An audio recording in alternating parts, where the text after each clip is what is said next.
Hello everyone, Shri IAS academy में आपका स्वागत है। जैसा कि आप जानते हैं कि श्री आईएएस एकेडमी ने कई सारी बुक सीरीज को लॉन्च किया है, जिसके अंतर्गत ये हमारी इकोनॉमी की बुक सीरीज है। इकोनॉमी की बुक सीरीज के अंतर्गत ऑलरेडी हमारे 9 पार्ट आ चुके हैं। ये हमारा पार्ट 10 है। इसमें हम देखेंगे कि म्यूचुअल फंड क्या होते हैं और डेरिवेटिव्स क्या होते हैं, साथ ही फ्यूचर कमोडिटी मार्केट क्या होती है। तो चलिए शुरू करते हैं।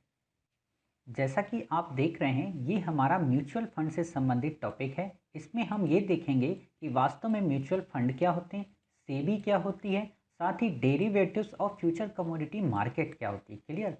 आपने कई बार इस शब्दावली को अपनी लाइफ में सुना होगा कि लोग अक्सर कहते हैं कि म्यूचुअल फंड में इन्वेस्ट कर दो, म्यूचुअल फंड में इन्वेस्ट कर दो। या फिर जब आप वीडियो यूट्यूब चलाते हो तो वहाँ पे आपको कई सारी ऐसी एडवर्टाइज भी मिलती हैं जिसमें म्यूचुअल फंड की बात की जाती है। बट आपके अंतर्मन में ये होता है कि आखिरकार म्यूचुअल फंड होता क्या है। आप हमेशा इस बात के लिए तलाशते रहते हो कि कोई आपको साधारण से साधारण शब्दों में म्यूचुअल फंड के बारे में बता दे। क्लियर। तो आज हम आपको बिल्कुल बेसिक नॉलेज की तरह म्यूचुअल फंड बता देंगे, जिससे आप कभी भी नहीं भूलोगे। क्लियर। तो जैसा कि आपको पता है कि जो शेयर मार्केट होती है उसमें एक आम निवेशक के लिए हमेशा रिस्क रहता है। ठीक। साथ ही उसे कम करने के लिए हम म्यूचुअल फंड या पारस्परिक कोष एक बेहतर विकल्प मानते हैं। अब इसका क्या मतलब, देखिए होता क्या है कि मान लीजिए आप हो या हम हो, हमें और आपको शेयर में पैसे को इन्वेस्ट करना है। क्लियर। बट हमें ये नहीं पता है कि आखिरकार किस कंपनी का शेयर परचेज करना अच्छा है, किस कंपनी का शेयर परचेज करना खराब है, या फिर हमें शेयर मार्केट की साधारण से साधारण शब्दावलियों के बारे में ज्ञान नहीं है। अब आप ही अपने आप को ले लो कि आप यूपीएससी के एस्पायरेंट हो, अभी तक आपको इन शब्दावलियों से अवगत नहीं थे, और आज अब जब इन शब्दावलियों से अवगत हो भी गए हो, फिर भी आप कंफ्यूज हो कि आईपीओ क्या होता है, इशूड कैपिटल क्या होती है, सब्सक्राइब कैपिटल क्या होती है। लेकिन आप एक ग्रामीण स्तरीय व्यक्ति से कैसे सोच सकते हो कि वो व्यक्ति शेयर मार्केट में पैसे को इन्वेस्ट करे, जब आपको ही शेयर मार्केट से संबंधित शब्दावलियों को पढ़ने में इतनी जटिलता महसूस होती है। तो एक आम आदमी कैसे कर सकता है। इसीलिए आम आदमी के उस रिस्क को कम करने के लिए, क्लियर ध्यान देना, इसीलिए आम आदमी के उस रिस्क को कम करने के लिए म्यूचुअल फंड जैसा कॉन्सेप्ट बाजार में उभर कर आया। मतलब कि म्यूचुअल फंड एक ऐसा मैकेनिज्म है, एक ऐसा संस्थान है, एक ऐसा ग्रुप है जो आपके पैसे को आपके लिए प्रॉफिट के माध्यम से शेयर मार्केट में इन्वेस्ट करता है और आपको एक निश्चित प्रॉफिट प्रोवाइड कराता है। इससे क्या होता है, इससे आपके मन में जो लालसा है कि आपका पैसा शेयर मार्केट में इन्वेस्ट हो, तो इसीलिए आप म्यूचुअल फंड में इन्वेस्ट कर लेते हो। क्लियर।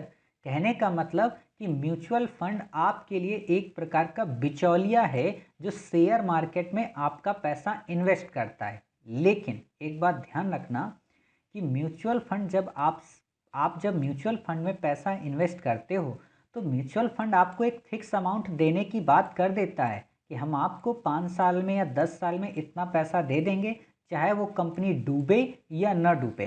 क्लियर। वहाँ पे ये नहीं आपको होता है कि हाँ अगर कंपनी डूब गई तो आपका पैसा भी चला गया, और अगर उसने प्रॉफिट ज़्यादा कमा लिया तो उसमें आपके उसने शेयर बढ़ा दिए। ऐसा नहीं करता, आपसे वो फिक्स कर लेता है कि हम आपको 3 वर्षों में 5 वर्षों में इतना पैसा दे देंगे, और फिर वो उस पैसे को अपनी मर्जी से शेयर मार्केट में इन्वेस्ट करता है और उसी से गेम खेलता है। क्लियर। आप ये समझ गए साधारण शब्दों में। 1964 में भारत में इसकी शुरुआत हुई थी। अब रिस्क कैसा, जैसा कि मैंने आपको बता ही दिया है कि शब्दावलियों को लेकर आम आदमी को शब्दावलियां काफ़ी कठिन लगती हैं। साथ ही आर्थिक ज्ञान की इतनी जटिलता हो जाती है कि समझ में ही नहीं आता है कि किस कंपनी में हम पैसा लगाएं, कि आज अंबानी की कंपनी के शेयर बढ़ेंगे कि अडानी के बढ़ेंगे, या फिर इनसाइडर ट्रेडिंग के माध्यम से ये लोग घपलेबाजी कर लेंगे। साथ ही लिक्विडिटी की समस्या, तरलता। अब आप बताइए, आप में से जिन लोगों ने भी पार्ट 1 पार्ट 2 देखा होगा, उनको तरलता वर्ड का मतलब बिल्कुल समझ में आ गया होगा। कि बाज़ार में पैसे की मात्रा कितनी है या बाज़ार में पैसा कम है या ज़्यादा है, इस चीज़ की समझ हमें नहीं होती।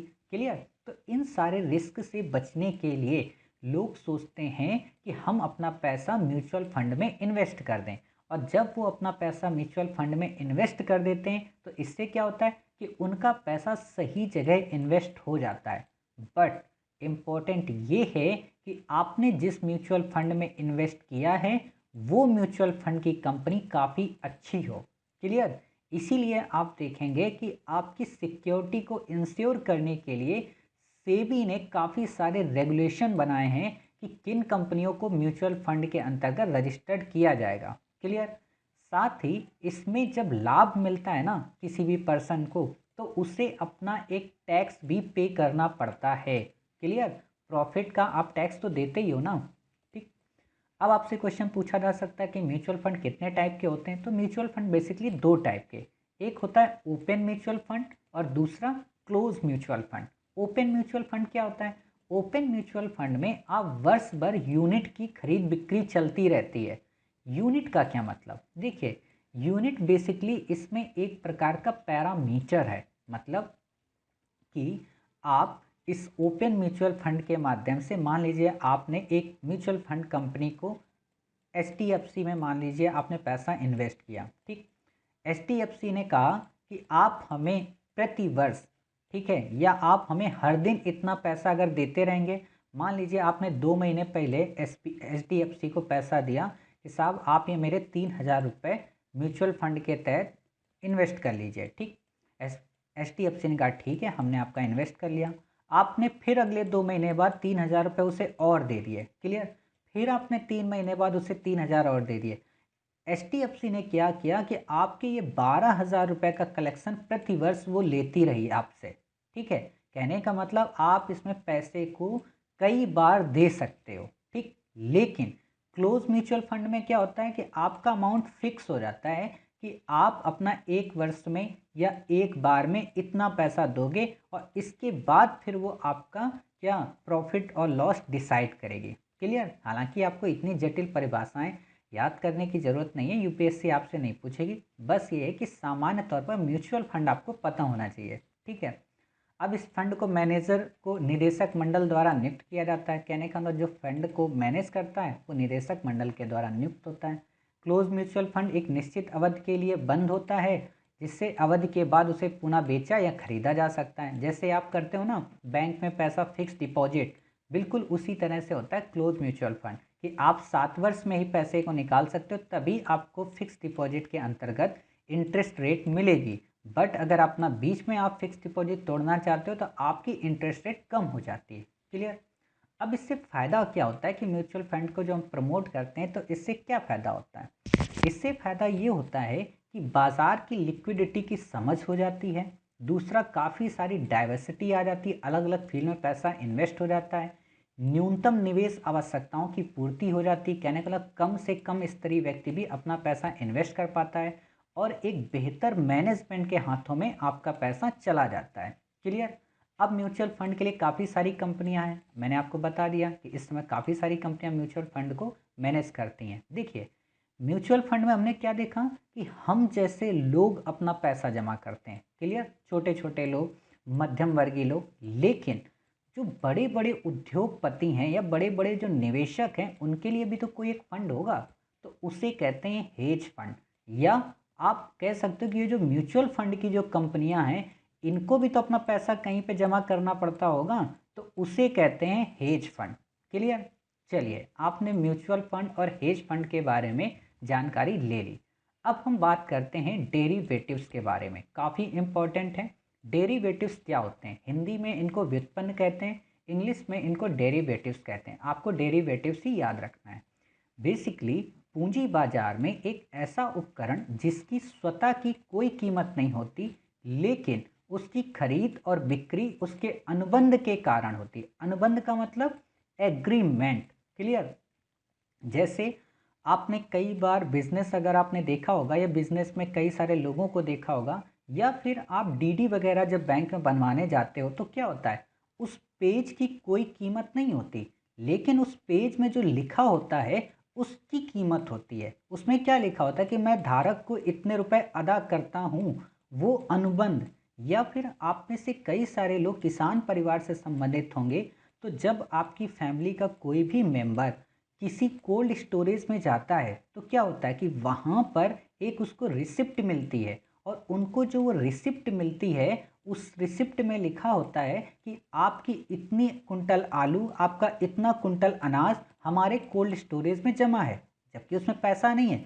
लेकिन उसमें ये फिक्स लिखा होता है कि हम 3 महीने बाद या 4 महीने बाद आप अपने आलू या अपने अनाज को हमारे यहाँ से ले सकते हो, और वो रिसिप्ट आपको अपने पास संभाल कर रखनी होती है। उसी रिसिप्ट को डेरिवेटिव्स कहा जाता है, सामान्य शब्दों में। क्लियर?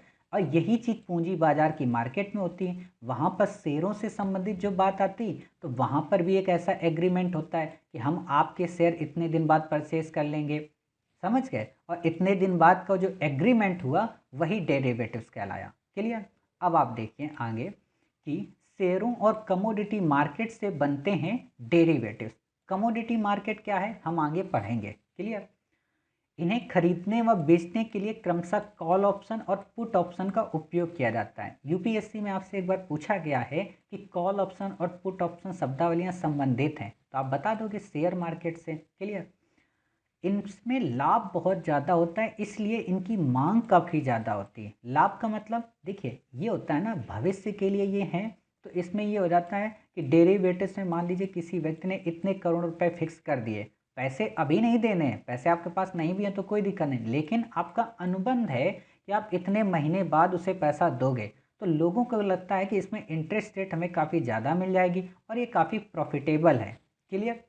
शेयर मार्केट में जो पुराने लोग होते हैं, जो जुड़े हुए होते हैं, काफ़ी अनुभवी लोग, वो बेसिकली डेरिवेटिव्स पर ही ध्यान देते हैं, क्योंकि इनकी लाभ की उम्मीद काफ़ी ज़्यादा होती है कि भाव बढ़ सकते हैं। लेकिन आप ये भी बताइए कि किसी भी चीज़ का अगर प्राइस बढ़ सकता है तो उसका घट भी तो सकता है।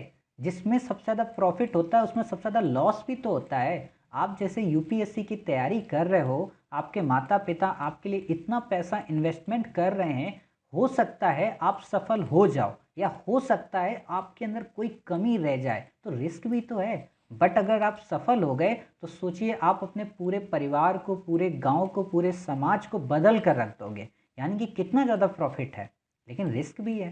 ठीक?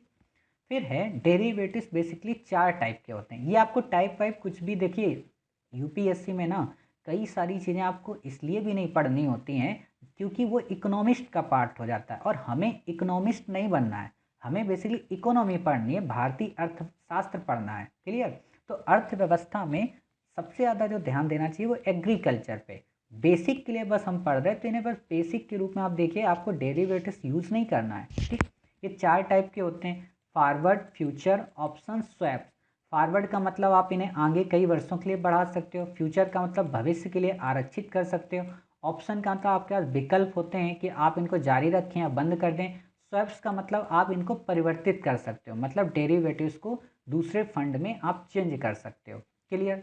चलिए अब हमारा अगला टॉपिक है income mutual fund. Income mutual fund क्या, नाम से ही समझ में आ रहा है कि जो आय दे म्यूचुअल फंड। इसके अंतर्गत निवेशकों को आय की भांति एक नियत राशि प्राप्त होती है तथा यह वर्तमान में अधिक प्रचलित म्यूचुअल फंड है। कहने का मतलब आपने देखा होगा, अभी मैंने आपको प्रीवियस पार्ट में एक एग्जाम्पल बताया था। इसमें क्या होता है कि आपसे 1 साल के लिए पैसा इन्वेस्ट करवाया जाता है। ठीक?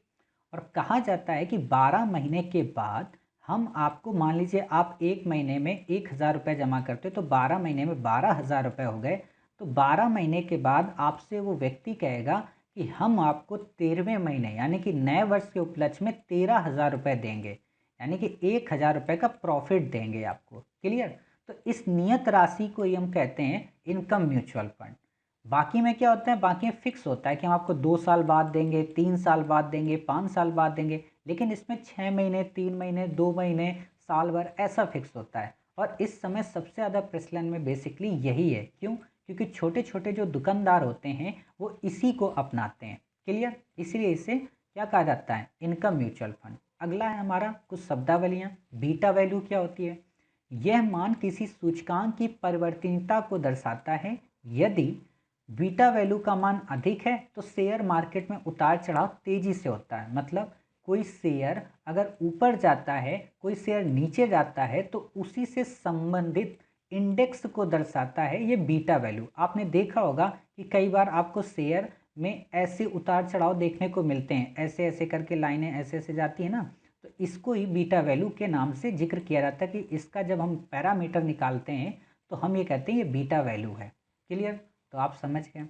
फिर है रेफरेंस रेट। रेफरेंस रेट का मतलब क्या होता है? जैसे आपने बैंक के संबंध में बेस रेट पढ़ी थी, बैंक रेट पढ़ी थी, बिल्कुल वैसे ही रेफरेंस रेट है। इसमें क्या होता है? वह न्यूनतम दर जिसमें पूंजी बाजारों में उधारों का लेन देन होता है। भाई उसमें भी तो उधारी चलेगी, तो जिस इंटरेस्ट रेट पे, कम से कम इंटरेस्ट रेट पे लोगों को पैसा उधार मिलता है, उसे हम कहते हैं रेफरेंस रेट। क्लियर? अंतर्राष्ट्रीय स्तर पर ये लिबोर के नाम से जानी जाती है और इंडिया में इसे मीबोर। हम आगे इनको काफ़ी डिटेल से पढ़ेंगे कि लिबोर का क्या मतलब है और मीबोर का क्या मतलब है। क्लियर? एल से लंदन, एम से बम्बई। क्लियर? चलिए अगला है हमारा नकारात्मक ब्याज दर। नकारात्मक ब्याज दर का मतलब क्या? सकारात्मक पहले समझिए। जैसे आप बैंक में जब अपना पैसा जमा करते हैं तो बैंक आपको एक इंटरेस्ट रेट पे करती है। क्लियर? लेकिन नकारात्मक ब्याज में क्या होता है कि जब आप बैंक में पैसा जमा करते हैं तो बैंक आपसे इंटरेस्ट रेट लेती है। अब आप सोचेंगे आज तक हमसे तो नहीं ली, क्यों? आपसे उसने इसलिए नहीं लिया क्योंकि आप सेविंग अकाउंट ओपन करते हो। जो बिजनेसमैन होते हैं वो उसमें अपना करंट अकाउंट ओपन करते हैं। तो करंट अकाउंट के फीचर्स क्या होते हैं? जैसे आप अगर अपना पैसा लेके जाओगे तो आपको लाइन लगानी है, आपको उसी खिड़की से पैसा जमा करना है, वहीं से आपको पैसा मिलेगा, निश्चित मात्रा में मिलेगा कि आप इतना ही पैसा निकाल सकते हैं। और अगर आपके अकाउंट में पैसा नहीं है तो आप किसी और को पैसे का ट्रांजैक्शन नहीं कर सकते। लेकिन करंट अकाउंट में क्या होता है कि बैंक करंट अकाउंट धारक को कई सारी फैसिलिटीज़ प्रोवाइड करती है। जैसे अगर उसके अकाउंट में उस वक्त पैसा नहीं है तो बैंक का कर्मचारी आपके अकाउंट से कई सारे लोगों को पैसा ट्रांसफ़र कर देगा आपके कहने पर, और आप अगले दिन जाकर उसमें अपना पैसा जमा कर सकते हैं। ये आपका और बैंक के व्यवहार पर डिपेंड करता है। दूसरा कि आप कितना भी पैसा जमा कर सकते हैं और कितना भी निकाल सकते हैं। तीसरा, आपको जिस वक्त पैसा जमा करना होगा आप उस वक्त जमा कर सकते हो, आपको लाइन लगाने की ज़रूरत नहीं है। चौथा, आप फ़ोन एक करोगे तो आपकी सारी फैसिलिटीज़ को प्रोवाइड कर देगा। क्लियर? अब जब इतने काम आप उससे करा रहे हो, इतनी सारी सर्विसेज आप उससे ले रहे हो, तो कुछ इंसेंटिव तो उसको बनता है ना कि वो आपको अन्य लोगों को छोड़कर इतना आपके लिए वर्क कर रहा है। तो अगर वो वर्क करता है तो बैंक उसके बदले में आपसे एक चार्ज वसूलती है इंटरेस्ट के तौर पर। उसे ही कहते हैं नकारात्मक ब्याज दर। क्लियर? यानी कि चालू खाते पर बैंक जो सेवा शुल्क वसूलती है उसे ही निगेटिव इंटरेस्ट रेट कहते हैं। क्लियर हो गया? चलिए अगला है हमारा स्प्रेड रेट। स्प्रेड रेट का क्या मतलब? बैंकों द्वारा ली गई जमाएं और दिए गए ऋण, इनके ब्याज में अंतर को स्प्रेड रेट कहते हैं। मतलब जैसे कि आप जब बैंक में अपना पैसा जमा करते हो तो बैंक आपको कितने परसेंट इंटरेस्ट रेट देती है? मान लीजिए 6% देती है। ठीक ठीक। फिर आप बैंक से जब उधार लेते हो तो बैंक आपसे कितने परसेंट वसूलती है? 10% वसूलती है। तो इस 10% और 6% के बीच का डिफरेंस कितना आया? बैंक कितना प्रॉफिट ले रही? 4%। इसी को कहते हैं स्प्रेड रेट। क्लियर? अब आप क्लियर हो गए कि जिस पैसे के ऋण पर आप, सॉरी, जिस ब्याज दर के इंटरेस्ट पर आपको ऋण दिया जाता है और जिस ब्याज दर पर आपको पैसा दिया जाता है उसके मध्य का जो अंतर है वो स्प्रेड रेट। क्लियर? चलिए अगली हमारी है हार्ड करेंसी। जैसे आपने हॉट करेंसी पढ़ी थी वैसे ही हार्ड करेंसी और सॉफ्ट करेंसी आप पढ़ते हो। हार्ड करेंसी क्या होती है? हार्ड करेंसी जिनकी विश्व बाजार में मांग अधिक होती है लेकिन आपूर्ति कम होती है। जैसे यूपीएससी का एग्ज़ाम आप ले लो कि यूपीएससी का जो एग्ज़ाम है इसमें 10 लाख से भी ज़्यादा बच्चे अपने आप को पार्टिसिपेट कराते हैं, बट इसमें कितने सक्सेस होते हैं? 1000 समथिंग। क्लियर? अब आप बताइए, इसकी डिमांड सबसे ज़्यादा है तो इसकी कीमत भी तो इतनी ज़्यादा है। इसीलिए लोग कहते हैं कि यूपीएससी अगर आपने एक बार सफल कर लिया तो समझो आपने दुनिया जीत ली। क्लियर। हालांकि यूपीएससी के इतर भी पूरी दुनिया पड़ी हुई है, समझ रहे, इसलिए इसकी डिमांड काफ़ी ज़्यादा होती है। वहीं कि जिनकी विश्व बाजार में मांग सबसे अधिक है लेकिन आपूर्ति कम होती है, वो हार्ड करेंसी कहलाती हैं। करंट सिचुएशन में हार्ड करेंसी कौन है? जैसे डॉलर आपको मिल जाएगी, दूसरी आपको क्या मिल सकती है? यूरो आपको मिल सकती है, तीसरी इस समय रेन भी चल रही है। कहने का मतलब जो आईएमएफ की जो बास्केट होती है उसमें जो एसडीआर होते हैं उसी के बेस पर हार्ड करेंसी आती है। अब हार्ड करेंसी बनती कैसे है, कैसे सॉफ्ट करेंसी बनती है, ये सारी चीज़ें हम अपने इकोनॉमिक इश्यूज में डिस्कस करेंगे जब हम उस सीरीज की शुरुआत करेंगे। क्लियर। अभी बस आप हार्ड करेंसी का मतलब समझो। हार्ड करेंसी जैसा मैंने आपको नाम बताया डॉलर, तो इसका क्या होगा, इसकी कीमतें हमेशा ऊंची ही बनी रहती हैं। क्लियर। फिर आती है हॉट करेंसी। हॉट करेंसी आपने ऑलरेडी पढ़ ली, हॉट करेंसी या हॉट मनी आपने ऑलरेडी पढ़ ली कि ऐसी करेंसी जिनका स्थायित्व कम होता है वह शीघ्र ही पलायन करती हैं। कहाँ पे? जहाँ उनको अधिक प्रॉफिट दिखता है। क्लियर। उनको हॉट करेंसी कहा जाता है। इससे ज़्यादा आपको याद नहीं रखना है, बस आपसे इस परिभाषा पे हो सकता है प्रश्न पूछा जाए, क्योंकि ऑलरेडी हार्ड करेंसी पे क्वेश्चन पूछा जा चुका है। क्लियर। तो इस तरीके से आपने ये सारी चीज़ें कंप्लीट की। अब हमारा टॉपिक है फ्यूचर कमोडिटी मार्केट। जैसा कि हमने आपसे कहा था कि आपसे प्रश्न ये पूछेगा कि कमोडिटी मार्केट के संदर्भ में फ्यूचर कमोडिटी मार्केट क्या होती है। फ्यूचर कमोडिटी मार्केट आप एक तरीके से कह सकते हो कि भविष्य के लिए एक वादा बाजार है। क्लियर। फ्यूचर कमोडिटी मार्केट, वादा बाजार आपने कई बार नाम सुना होगा। फ्यूचर कमोडिटी मार्केट, भविष्य के लिए वादा बाजार। वादा का मतलब क्या? प्रॉमिस हम करते हैं कि फ्यूचर में आपको हम इतना पैसा देंगे, लेकिन यहाँ पर पैसे की बात नहीं होती है। ठीक है। क्यों? क्योंकि यहाँ कमोडिटी वर्ड है, इसलिए वस्तुओं की बात होती है। जैसे आप लोग कभी अगर सोना चांदी वगैरह परचेज करते हो तो बड़े व्यापारी क्या करते हैं, वो सोना खरीदते नहीं हैं, ये कहते हैं मुझे 4 महीने बाद इतना सोना चाहिए आज के भाव पे।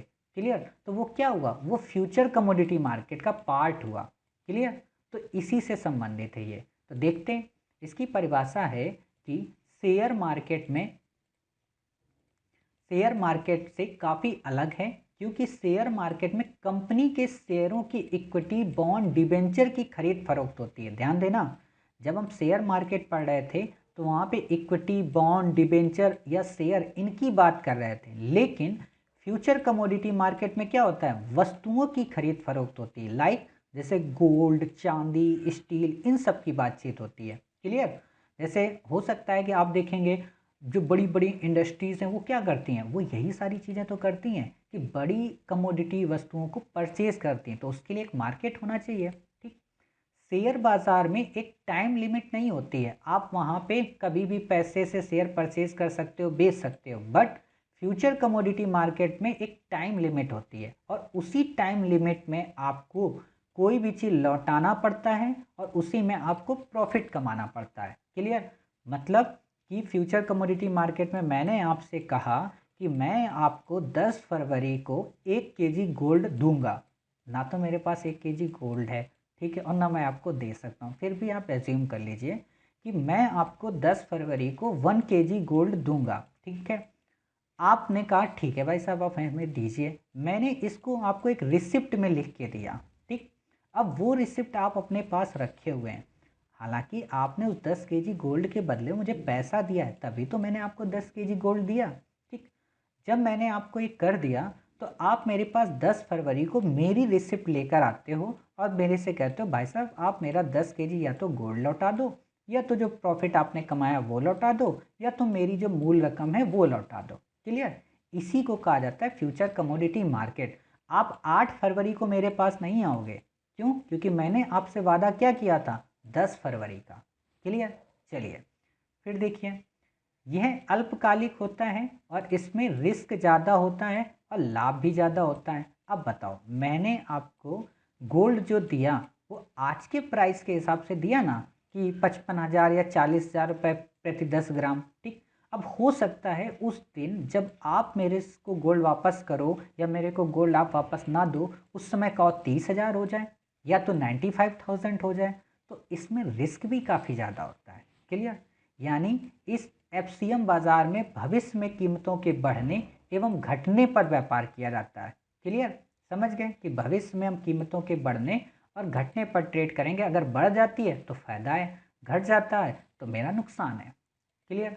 इसके आधार पर सरकार क्या करती है, महंगाई की दर तथा प्राथमिक वस्तुओं की कीमतों में होने वाले परिवर्तन को ज्ञात करती है। जैसे कई सारे प्रोडक्ट्स होते हैं ना, अब सोने का अगर भाव बढ़ गया तो सरकार ये सोचती, लगता है महंगाई बढ़ गई है। अगर कोई प्राइमरी गुड्स हैं, अगर उनका कीमतों में भाव बढ़ रहा है, चाहे स्टील हो चाहे आयरन हो, अगर इनमें बढ़ रहा है तो सरकार समझती है कि जो रियल इस्टेट सेक्टर हैं या जो इंडस्ट्री सेक्टर हैं उनमें महंगाई आ सकती है, बूम कर सकता है। क्लियर? चलिए अब आप देखिए वो प्राइमरी गुड्स कौन सी हैं। जैसे मैंने बताया धातुएं, सोना चांदी तांबा, ऊर्जा, कच्चा तेल या प्राकृतिक गैस। अब आप याद रखिएगा पेट्रोल वगैरह की जो कीमतें होती है फ्यूचर कमोडिटी मार्केट का पार्ट होती हैं। ठीक है। पशुधन और मांस, कृषि, मकई, सोयाबीन, चावल, कोका, कॉफ़ी, कपास, चीनी, ये सारे गुड्स आते हैं किसमें, बताइए, फ्यूचर कमोडिटी मार्केट में। और आपने एक वर्ड हमेशा सुना होगा, जीन्स। जीन्स बेसिकली किसके लिए होता है, कृषिगत चीज़ों को फ्यूचर कमोडिटी मार्केट में जीन्स कहा जाता है। कभी कभी आप सुनते होंगे ना, न्यूज़पेपर की हेडलाइन बनती है कि जीन्स के बाजार में उछाल देखने को मिला, तो वो यही है फ्यूचर कमोडिटी मार्केट। ठीक।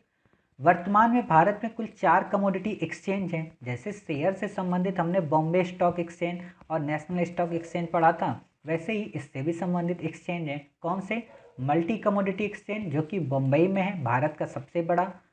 National commodity and derivatives exchange NCDEX, ये भी मुंबई में है।